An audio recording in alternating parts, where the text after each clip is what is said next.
I don't write because I have answers. I write because I suspect reality is lying to me. And I want to see if the lie changes when I rephrase the question. Let's begin with this. What you see isn't what is.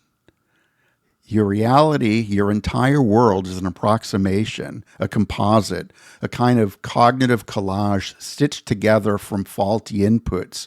Your senses lie to you, your memory edits itself, your brain is riddled with cognitive biases, logical fallacies, and pattern-seeking algorithms gone rogue.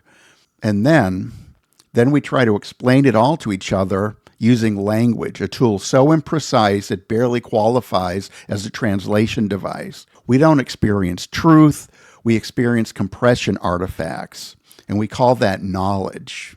This is where my writing begins, not with characters or plot twists, but with a fundamental distrust of the interface between mind and world.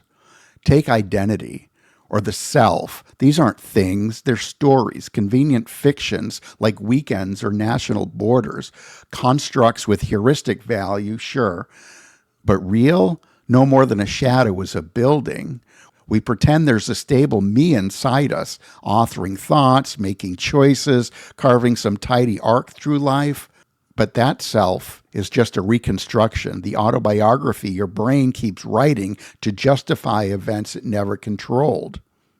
I lean heavily on Martin Heidegger's idea of Geworfenheit, the experience of being thrown into the world without consent, without a map, and told to figure it out.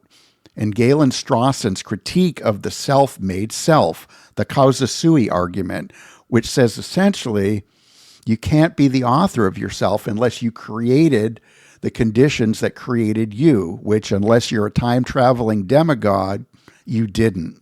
So I write characters who are thrown, unmoored, misaligned, and often misunderstood, because that's the human condition. We are all actors in scenes we didn't script, delivering lines in a language we didn't choose. I write speculative fiction, though not the shiny, utopian, gadget-filled kind, not really science fiction, more like speculative friction.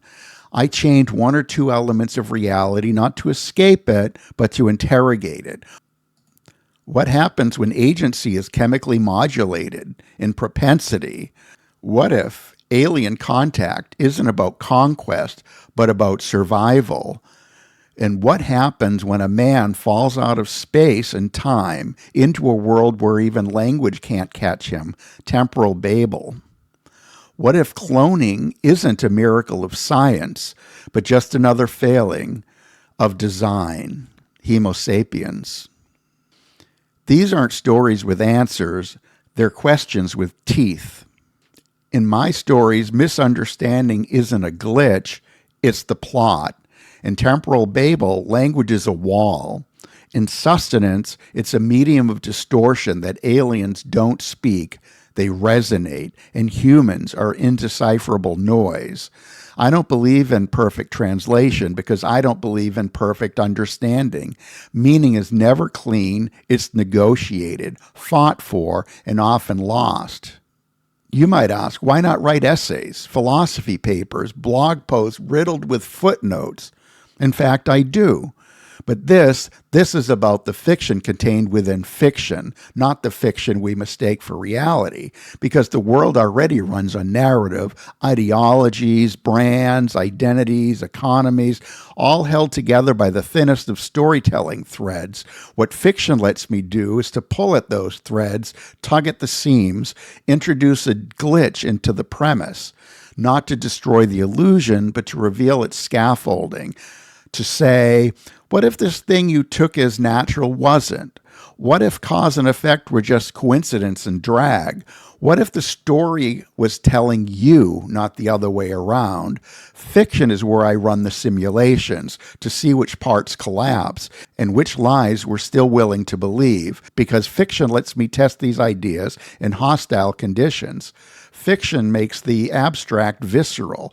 It shows what happens when an idea grows legs, a name, a trauma, a body. It's a thought experiment. disguised as a story, and sometimes, if I'm lucky, the reader sees themselves inside it, not as they are, but as they might be if one variable changed.